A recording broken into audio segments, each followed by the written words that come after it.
Hello friends, welcome to jobs in Telugu YouTube channel. Friends, ఈరోజు అన్ని news పేపర్స్లో వచ్చినటువంటి ముఖ్యమైన విద్యా ఉద్యోగ సమాచారం చూద్దాము.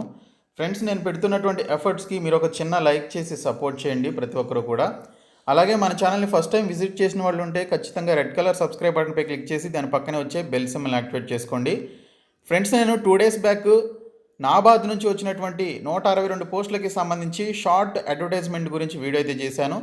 ఇప్పుడు మనకి కంప్లీట్ నోటిఫికేషన్ అయితే గ్రేడ్ ఏ అండ్ గ్రేడ్ బికి సంబంధించినటువంటి పోస్టుల యొక్క నోటిఫికేషన్ అయితే విడుదలైంది. దీనికి సంబంధించి మనకి ఆగస్టులో అలాగే సెప్టెంబర్లో మనకి ఇక్కడ ప్రిలిమినరీ ఎగ్జామినేషన్ ఉంటుందని మెన్షన్ చేశారు. ఈ నెల 17వ తేదీ నుంచి ఆగస్టు 7వ తేదీలోపు మీరు ఆన్లైన్లో అప్లికేషన్స్ అయితే పెట్టుకోవాలి.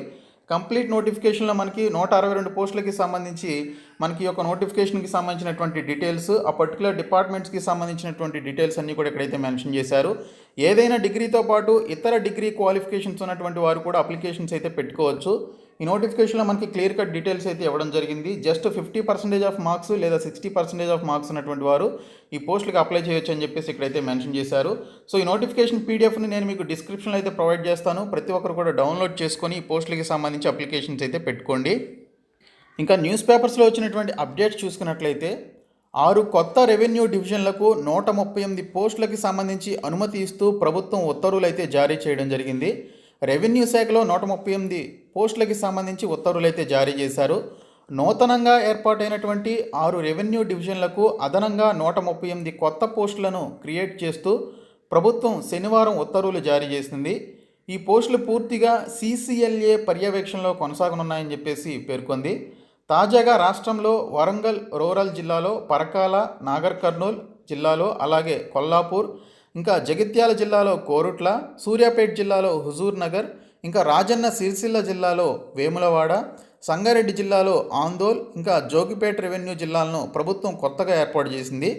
ఈ రెవెన్యూ డివిజన్లలో డిప్యూటీ కలెక్టర్, RDO, అలాగే AO తహసీల్దార్ క్యాడర్, అలాగే డిప్యూటీ తహసీల్దార్, డిప్యూటీ స్టాటిస్టికల్ ఆఫీసర్, ఇంకా డిప్యూటీ ఇన్స్పెక్టర్ ఆఫ్ సర్వే, ఇంకా senior assistant, MRI, junior assistant, senior stenographer, record assistant, డ్రైవర్లు, చైన్మెన్, అటెండర్ల పోస్టులను క్రియేట్ చేస్తూ ఉత్తర్వుల్లో పేర్కొంది అని చెప్పేసి దీనికి సంబంధించి మనకి 138 పోస్టులకు సంబంధించి ఈ 6 కొత్త రెవెన్యూ డివిజన్లో పోస్టులను మంజూరు చేస్తూ రాష్ట్ర ప్రభుత్వం అఫీషియల్గా ఉత్తర్వులు అయితే జారీ చేయడం జరిగింది. దీనికి సంబంధించి భర్తీ ఎప్పుడు చేస్తారనేది అయితే మనకి జీవోలో అయితే మెన్షన్ చేయరు. కాకపోతే అనుమతి ఇచ్చారు కాబట్టి వారు నోటిఫికేషన్ విడుదల చేయడానికి వారికి ఎప్పుడైనా కూడా అవకాశం అయితే ఉంటుంది. ఈ మధ్యకాలంలో మనకి చాలా జీవోస్ అయితే వచ్చాయి వేకెన్సీస్కి సంబంధించి పలు డిపార్ట్మెంట్లో, కానీ వాటికి సంబంధించి నోటిఫికేషన్లు అయితే రాలేదు. సో వారు ఎప్పుడైనా రిలీజ్ చేయొచ్చు. ఇంకోటి చూసుకున్నట్లయితే మనకి ఇక్కడ జాబ్ క్యాలెండర్ విప్లవాత్మకం అని చెప్పేసి ఇక్కడ శ్రీనివాస్ గౌడ్ మంత్రి అయితే తెలపడం జరిగింది. శనివారం నాడు ప్రొహిబిషన్, బెవరేజెస్, ఎక్సైజ్ కార్పొరేషన్లో ఉద్యోగాల ఖాళీలపై డైరెక్టర్ సర్ఫరాజ్ అహ్మద్తో మంత్రి సమీక్షించారు. వివిధ శాఖల్లో ఖాళీల గుర్తింపు వేగవంతం చేశామని చెప్పేసి ఆయన అయితే తెలపడం జరిగింది. ప్రతి ఖాళీని భర్తీ చేసే విధంగా చర్యలు తీసుకోవాలని చెప్పేసి, ఖాళీలను దృష్టిలో ఉంచుకొని నివేదిక తయారు చేయాలని చెప్పేసి ఆదేశించారు. వివిధ శాఖల్లో పనిచేస్తున్నటువంటి అవుట్సోర్సింగ్ కాంట్రాక్ట్ ఉద్యోగులతో పాటు శాఖకు కేటాయించినటువంటి పోస్టుల్లో గల ఖాళీలపై సమగ్రంగా చర్చించారు. జోన్ల విభజన పూర్తి కావడంతో ఖాళీలను పూర్తిగా భర్తీ చేసే విధంగా చర్యలు తీసుకోవాలని చెప్పేసి కూడా తెలపడం జరిగింది. త్వరలోనే ఉద్యోగ ఖాళీల పూర్తి సమాచారాన్ని సీఎం కేసీఆర్కు అందజేస్తామని చెప్పేసి తెలిపారు. ఈ సమావేశంలో అదనపు కమిషనర్ అజయరావు, ఇతర అధికారులు కూడా పాల్గొనడం జరిగింది. ఇంకా యువజన సర్వీసులు, సెట్విన్లలోని ఖాళీలపైన కూడా దృష్టి సారించడం జరిగిందని చెప్పేసి ఇక్కడైతే మెన్షన్ చేశారు.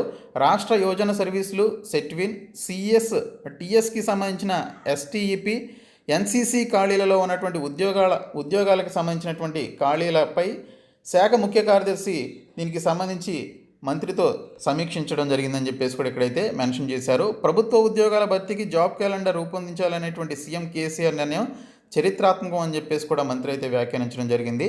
ప్రతి ఖాళీని భర్తీ చేయాలని చెప్పేసి అధికారులకు మంత్రి శ్రీనివాస్ గౌడ్ ఆదేశించినట్లుగా కూడా ఇక్కడైతే మనకి సమాచారం అయితే వచ్చింది.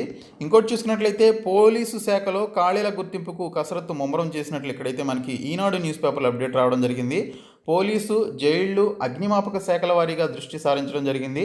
రాష్ట్రంలో ఉద్యోగాల భర్తీకి జాబ్ క్యాలెండర్ రూపొందించాలనేటువంటి సీఎం కేసీఆర్ నిర్ణయాన్ని దృష్టిలో ఉంచుకొని హోంశాఖ, జైళ్లు, అగ్నిమాపక శాఖల సేవలకు సంబంధించినటువంటి శాఖల్లో ఖాళీల గుర్తింపునకు కసరత్తు ముమ్మరమైంది.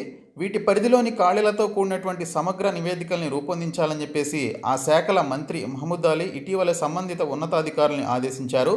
మల్టీ జోనల్ విధానానికి ఇప్పటికే ఆమోదించడంతో పాటు ముఖ్యమంత్రి తాజా నిర్ణయంతో వివిధ విభాగాల్లో కదలిక మొదలైంది. అగ్నిమాపక సేవలకు సంబంధించినటువంటి శాఖ పరిధిలో ఈ ఏడాది ఆరంభం నాటికి 2256 పోస్టులకు గాను 1414 మంది ఉద్యోగులు మాత్రమే ఉన్నారు. ఇంకా మిగిలినటువంటి 842 ఖాళీలు ఉన్నట్లు గుర్తించడం జరిగింది. వీటిలో క్షేత్రస్థాయిలో కీలకమైనటువంటి ఫైర్మెన్ల పోస్టులు 541, డ్రైవర్ ఆపరేటర్ పోస్టులు 212 ఖాళీగా ఉన్నాయి. ప్రస్తుతం కొత్త ఫైర్ స్టేషన్ల ప్రతిపాదనల నేపథ్యంలో ఖాళీల సంఖ్య మరింత పెరిగే అవకాశం ఉంటుందని చెప్పేసి భావిస్తున్నారు. అలాగే జైళ్ల శాఖలో ప్రస్తుతం 190 వరకు ఖాళీలు ఉన్నట్లు ప్రాథమికంగా అంచనా వేశారు. వీటిలో ఎక్కువగా వార్డర్ల ఖాళీలే ఉన్నాయని చెప్పేసి మెన్షన్ చేశారు. ఇవి కాక మరో 100 వరకు మినిస్టీరియల్ స్టాఫ్ పోస్టులను భర్తీ చేయాల్సినటువంటి అవసరం ఉందని చెప్పేసి గుర్తించారు. హోంశాఖలో దాదాపు 19,000 పోస్టుల భర్తీకి కొద్ది రోజుల క్రితమే నోటిఫికేషన్ జారీ చేయాలని చెప్పేసి ఉన్నతాధికారులు భావించిన అనివార్య కారణాలతో వాయిదా పడిందని చెప్పేసి కూడా మెన్షన్ చేయడం జరిగింది. కేవలం 151 ఏపీపీ పోస్టులకు మాత్రమే నోటిఫికేషన్ ఇచ్చారు. సాధారణంగా ఈ 3 శాఖల్లో ఉద్యోగుల భర్తీ ప్రక్రియ మిగిలిన ప్రభుత్వ శాఖల మాదిరిగానే టీఎస్పీఎస్సీ ద్వారా కాకుండా పోలీస్ నియామక మండలి ఆధ్వర్యంలో ప్రత్యేకంగా జరుగుతుంది. తాజా నిర్ణయం నేపథ్యంలో మరోసారి ఈ 3 శాఖల వారీగా సమగ్రంగా ఖాళీలను గుర్తించే ప్రక్రియపై కసరత్తు ముమ్మరం చేశారని చెప్పేసి మెన్షన్ చేయడం జరిగింది. ఇంకా ఊపందుకున్నటువంటి ఖాళీల గుర్తింపు, శాఖల వారీగా సమీక్షలు, నివేదిక దిశగా కసరత్తు అని చెప్పేసి కూడా మెన్షన్ చేశారు. మొత్తం 56,979 ఖాళీలు ఉన్నట్లు అసంపూర్తి సమాచారం ఇచ్చారని చెప్పేసి బుధవారం కేబినెట్ అసంతృప్తి వ్యక్తం చేసినటువంటి విషయం తెలిసిందే. ఇది నిన్నటి అప్డేటు. అయితే ఇక్కడ చూసుకున్నట్లయితే ఫ్రెండ్స్, మనకి ఈ నెల 20న కానీ 21వ తేదీన కానీ అంటే 2 లేదా 3 రోజుల్లో మనకి దీనికి సంబంధించినటువంటి ఒక క్యాబినెట్ సమావేశం అయితే మనకి జరగబోతుంది మరోసారి దీనికి సంబంధించి. సో ఈ క్యాబినెట్ సమావేశం నిర్వహించి ఉద్యోగుల వాస్తవ ఖాళీలు భర్తీ ప్రక్రియపై చర్చించి ఆమోదం తీసుకోనుంది అని చెప్పేసి కూడా మెన్షన్ చేశారు. ఆ తర్వాత నోటిఫికేషన్లు జారీ చేయనుంది అని చెప్పేసి కూడా మెన్షన్ చేయడం జరిగింది. సో మనకి 2 లేదా 3 రోజుల్లో ఖచ్చితంగా క్యాబినెట్ సమావేశం అయితే ఉండే అవకాశం అయితే ఉంది. ఇంకా 1,00,000 ఉద్యోగాలు హుష్ అని చెప్పేసి కూడా ఇక్కడైతే ఒక అప్డేట్ అయితే వచ్చింది.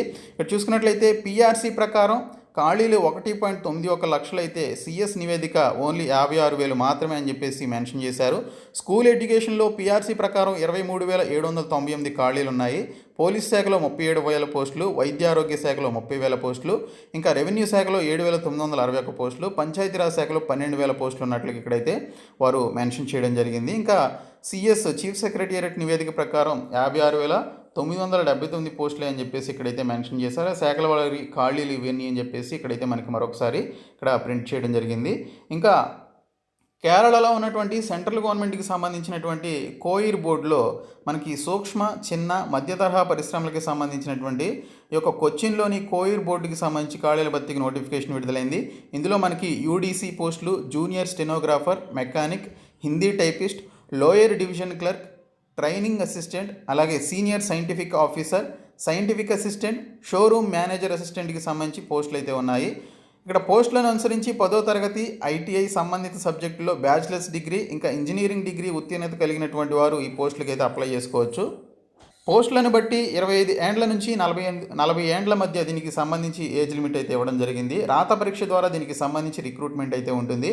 ఆగస్టు 15వ తేదీ లాస్ట్ డేట్ దీనికి సంబంధించి అప్లై చేసుకోవడానికి. coirboard.gov.in అనేటువంటి సైట్లోనికి వెళ్ళి అప్లికేషన్స్ అయితే పెట్టుకోండి. సో నేను వీడియో స్టార్టింగ్లోనే చెప్పినట్లుగా నాబార్డుకి సంబంధించి 162 ఆఫీసర్ పోస్టులకి సంబంధించి మనకు అఫీషియల్ నోటిఫికేషన్ అయితే విడుదలైంది. ఆ నోటిఫికేషన్ కంప్లీట్ పీడిఎఫ్స్ నేను మీకు డిస్క్రిప్షన్లో ప్రొవైడ్ చేస్తాను. చూసి ఒకసారి ఈ పోస్టులకి సంబంధించి అప్లికేషన్స్ అయితే పెట్టుకోండి. ఇంకా భర్తీ సరే మా సంగతి ఏంటి అని చెప్పేసి ఇక్కడ ఎవరైతే పొరుగు సేవల్లో పనిచేస్తున్నటువంటి వారు ఉన్నారో వారైతే దీనికి సంబంధించి అడుగుతున్నారు. 25 ఏళ్లుగా సేవలు అందిస్తున్నాం, ఇకనైనా మమ్మల్ని పర్మనెంట్ చేయండి అని చెప్పేసి వారైతే కోరుతున్నారు. కాంట్రాక్ట్ అవుట్సోర్సింగ్ సిబ్బంది ఆవేదన అని చెప్పేసి ఇక్కడైతే మెన్షన్ చేశారు. ఇంకోటి చూసుకున్నట్లయితే మనకి విద్యుత్ శాఖలో భాగమైనటువంటి power grid corporation of India limited నుంచి 9 ఎగ్జిక్యూటివ్ ట్రైనీ పోస్టులకి సంబంధించి నోటిఫికేషన్ విడుదలైంది. లాకి సంబంధించినటువంటి పోస్టులు ఇవి. అర్హతలు, ఎంపికకు సంబంధించినటువంటి తదితర వివరాల కోసం వెబ్సైట్ చూడవచ్చు అని చెప్పేసి మెన్షన్ చేశారు. జూలై 30వ తేదీ లాస్ట్ డేట్. powergrid.in అనేటువంటి ఒక సైట్లోనికి వెళ్ళి మీరు అప్లికేషన్స్ అయితే పెట్టుకోవచ్చు. ఇంకా ఆంధ్రప్రదేశ్కి సంబంధించి చూసుకున్నట్లయితే త్వరలో 1200కి పైగా పోస్టుల భర్తీ అని చెప్పేసి ఇక్కడైతే మెన్షన్ చేశారు. ప్రభుత్వ ఉత్తర్వులు రాగానే ఆగస్టులో నోటిఫికేషన్లు. ఇప్పటికే ఏపీపీఎస్సీకి 1180 ఖాళీ పోస్టులకు సమాచారం అని చెప్పేసి ఇక్కడ మెన్షన్ చేశారు. ఇంకా గ్రూప్ 1 గ్రూప్ 2కి సంబంధించి అదనపు పోస్టులపై ప్రభుత్వం కసరత్తు. 2018 నోటిఫికేషన్లో 364 పోస్టులకు అర్హులైనటువంటి అభ్యర్థులు కరువు అని చెప్పేసి ఇక్కడైతే మనకి క్లియర్గా మెన్షన్ చేయడం జరిగింది. సో ఇందులో ఉన్నటువంటి పోస్టుల వివరాలు ఇక్కడైతే మెన్షన్ చేశారు. గ్రూప్ 2 సర్వీసెస్ కింద 7 పోస్టులు, డిగ్రీ లెక్చరర్లకు సంబంధించి 37, ఇంకా ఇతర పోస్టులకి సంబంధించినటువంటి సమాచారం అయితే ఇక్కడైతే మనకి మెన్షన్ చేశారు. సో ఇవి ఈరోజు వచ్చినటువంటి అప్డేట్స్. సో ఈ వీడియోని మీ ఫ్రెండ్స్కి షేర్ చేయండి, మన ఛానల్ సబ్స్క్రైబ్ చేయండి. ప్రతి ఒక్కరు కూడా ఈ వీడియోని లైక్ చేసి మీ సపోర్ట్ అయితే ఇవ్వండి. Thank you so much guys.